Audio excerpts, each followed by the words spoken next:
on a fun adventure. Are you ready to read? Here we go!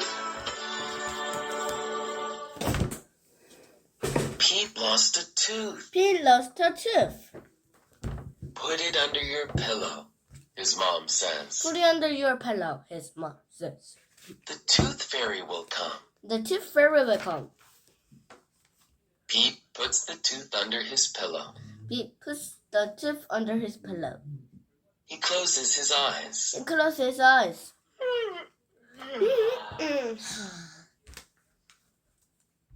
He hears a jingle. He hears the jingle. It is the tooth fairy. It is the tooth fairy. I am very busy tonight, she says. I am very busy tonight, she says.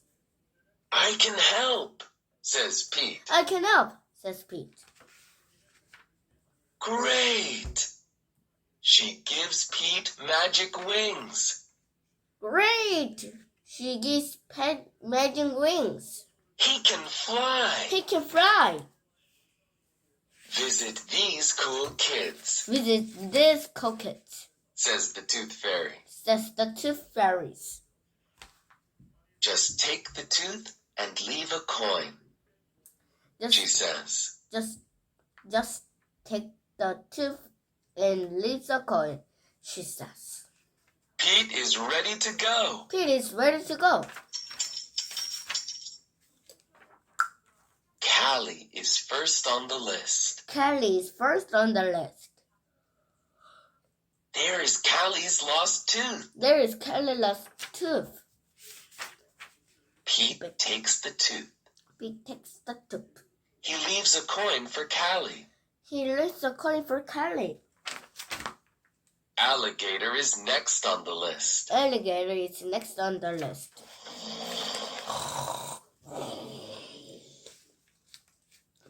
Look!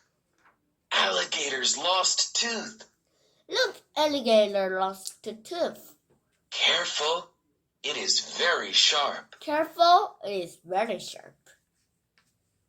Pete takes the tooth. Pete takes the tooth. He leaves a coin for Alligator. He leaves a coin for alligator.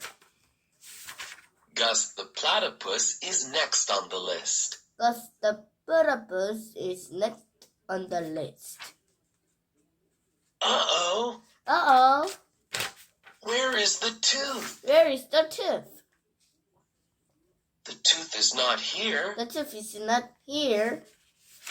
The tooth is not there. The tooth is not there. The tooth is not anywhere. The tooth is not anywhere.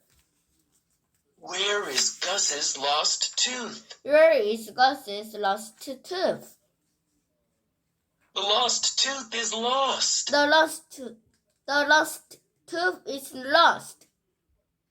Does Pete panic? Does Pete panic? Nope. He knows what to do. Nope, he knows what to do. Look! Gus is awake. Look, Gus is awake. Where is your tooth, Gus? He asks. Where is your tooth, Gus? Pete asks. Platypuses do not have teeth, says Gus. Platypus do not have teeth, says Gus. But I still want to be a part of the tooth fairy fun. But I still want to be a part of the tooth fairy fun. No worries, says Pete. No worries, says Pete. Pete puts a coin under Gus's pillow. Pete puts a coin under Gus's pillow. Thank you, Gus says. Thank you, Gus says. You're welcome, says Pete. You're welcome, says Pete. Good night, Gus. Good night, Gus.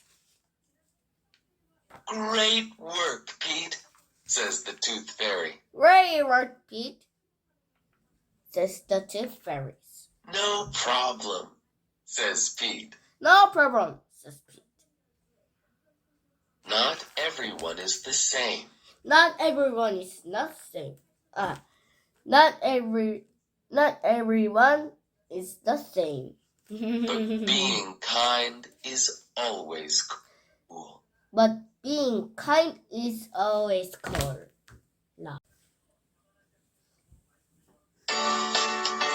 Welcome to the wonderful world of reading. In this I Can Read story, Pete the Cat, Sir Pete the Brave, you will be going on a fun adventure. Are you ready to read? Here we go. Meet Sir Pete, the bravest knight in the land. Oh. Sir Pete rides a horse and climbs towers. Tower. At dinner, Sir Pete listens to Lady Callie play the harp.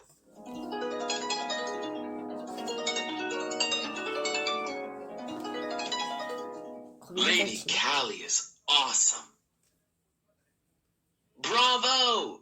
Sir Pete yells at the end of each song. He claps louder than anyone. One night, while Lady Callie plays beautifully, someone casts a spell, and everyone falls asleep.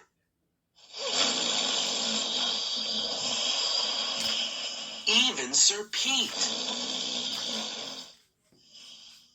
The next morning, Lady Callie is gone. Oh no, says Sir Pete the Brave. I will find Lady Callie and save her. Giddy up!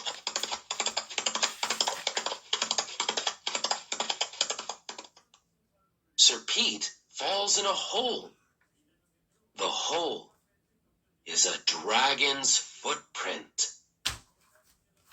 Follow the footprints, Sir Pete says to his horse. The footprints stop. Where did the dragon go? Sir Pete looks up and sees the dragon flying across the lake with Lady Callie and her harp. Sir Pete can't fly, but he can row.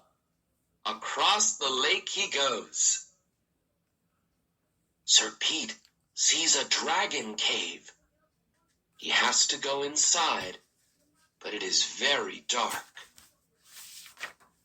Then he hears music. He must save Lady Callie. He won't be scared.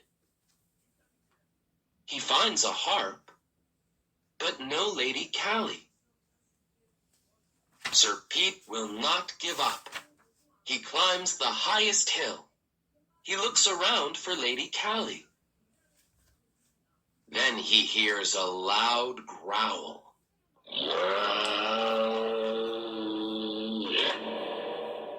Sir Pete is scared.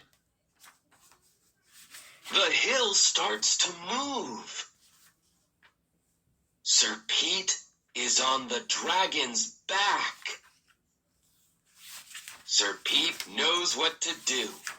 He slides down, down, down the dragon's back. The dragon sees Pete and roars. Sir Pete, says Lady Callie, I will save you. Save me, says Sir Pete, but I came to save you. Sir Pete and Lady Callie start to argue. The dragon starts to cry. I just wanted to sing along, the dragon sobs. I did not want to hurt anyone. I have an idea, says Sir Pete.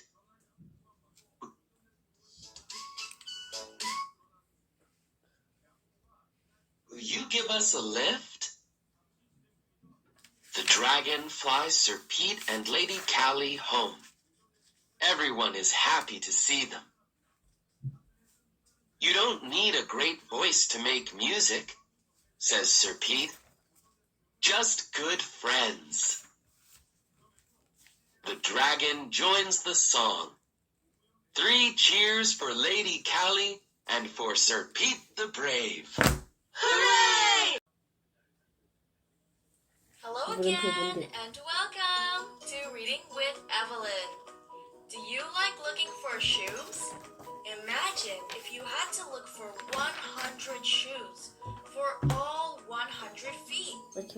That would take a lot of time. What will this book be about? Let's read together and find out. 100 Shoes by Charles Guigna, illustrated by Bob Stock.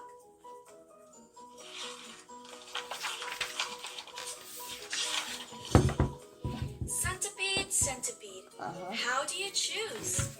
Where do you shop for 100 shoes?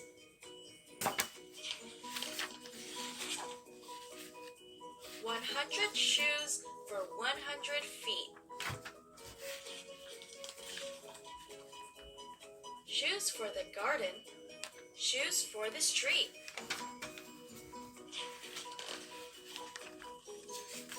Where do you buy them? So tiny and fine.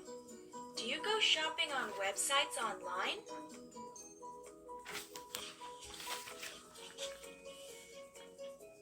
Do you buy shoes in stores at the mall? Do they have sizes smaller than small?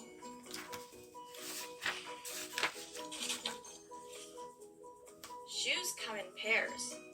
Pairs are so nifty. 2 shoes in each pair, so you will need 50.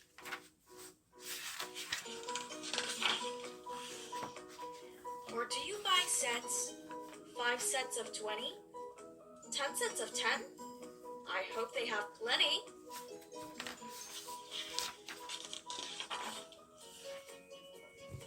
Do you wear slippers? Do you wear clogs? Do you wear sneakers to climb over logs?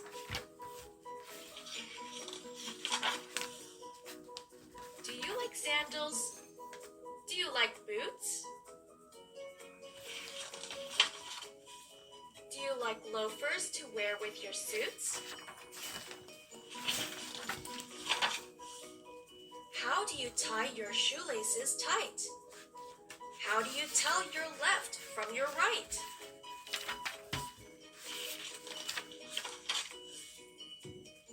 Centipede, centipede, where do you keep 100 shoes when you go to sleep?